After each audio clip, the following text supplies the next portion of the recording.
15 years later, the cinema is taking its first steps.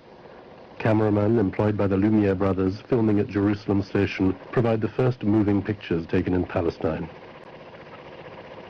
From now on, the camera is a recording eye, and what it records is this: a society much like that of Cairo, Damascus, or Beirut, in an Arab city much like any other.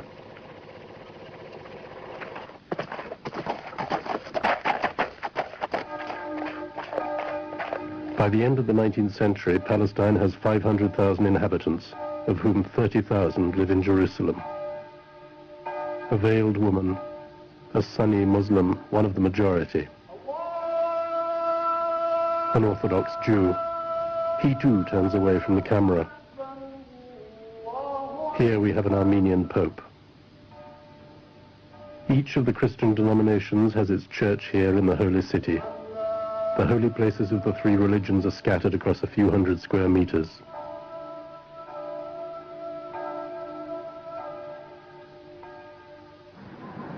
The Great Mosque is close to Christ's tomb. Further along, at the foot of the Wailing Wall, a Jew is reciting a prayer.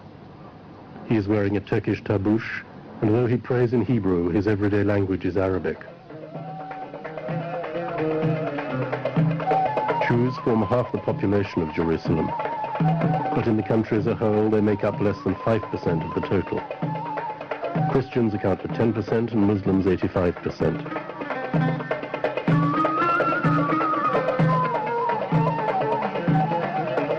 All of them are subjects of the Sultan of Constantinople.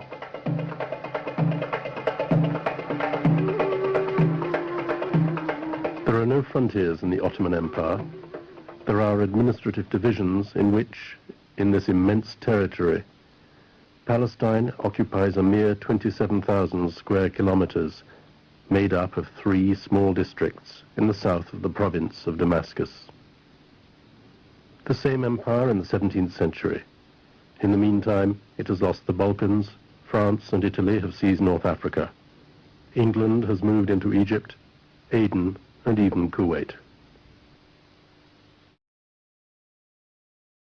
Put on a facade and of Judaism. They incorporated religion in order that the world should say, oh, it's a religious thing, we have to support them. The evangelistic Christians and the millions and millions support them.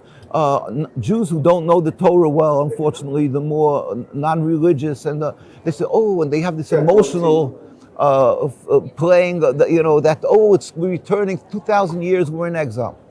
That's the difference between Judaism and Zionism. Now, so in other words, in short, very concisely, Judaism is subservience to God, Zionism is nationalism, and it's expressly forbidden for us. So around the world, no matter what community, if you go to Argentina, you go to England, Stamford Hills in London, New York, where we're from, the very religious community, and in Jerusalem, the very religious community is in total opposition to the creation of the state. And now I have to add something very important. In other words, for us to have a state, as I said, would be even in an uninhabited land. But being that they created this state in a land that they needed for their purpose, Palestine, but Palestine was an inhabited land. The majority were Muslims. The second group of people that lived there in numbers were the Christians, and the third were the Jews. Because as individuals, we were allowed to, by God, were permitted to live there, but not as a nation. So in order for them to create their state, they had to expel, at least on the best, the Palestinian people. That is, it flies in the face of what our Torah is about, because in the Torah it says, thou shalt not kill, thou shalt not steal. We have to be, mahu rachum, rachum, just as God is compassionate, we have to be compassionate. I mean, and certainly not to steal or kill and expel people. How dare they? And on top of that, we have to remember that in this 2,000 years of exile that we've suffered, so much because we are Jews. The Jews were burnt at the stake. They tried to forcefully convert Jews by the Crusades, by the Inquisition. And when they were expelled from Spain, from Italy, where did the Jews go? The Muslim lands took in the Jews, they embraced us in every Muslim land. Iran, wherever you would like, Palestine, was under the Ottoman Empire. They took us in and we flourished in their lands. There was no human rights groups to protect us, yet we flourished. It wasn't necessary, human rights. So now for the Zionists to come along and accuse the Muslims of an ingrained hate to Jews, or the Palestinian people, an ingrained hate. How dare they, how repugnant, how, in where we have to show, the Torah requires us to show gratitude for people, and to go and turn that on its head and say, these people wronged us. All of this is the most criminal part of this, what the Arab and Muslim and the Palestinian people would call the Nakba. We have a picture here even, you can see how we used to live together. And we babysat each other's children. We lived in total peace. That is why the very religious around the world, we stand in total support.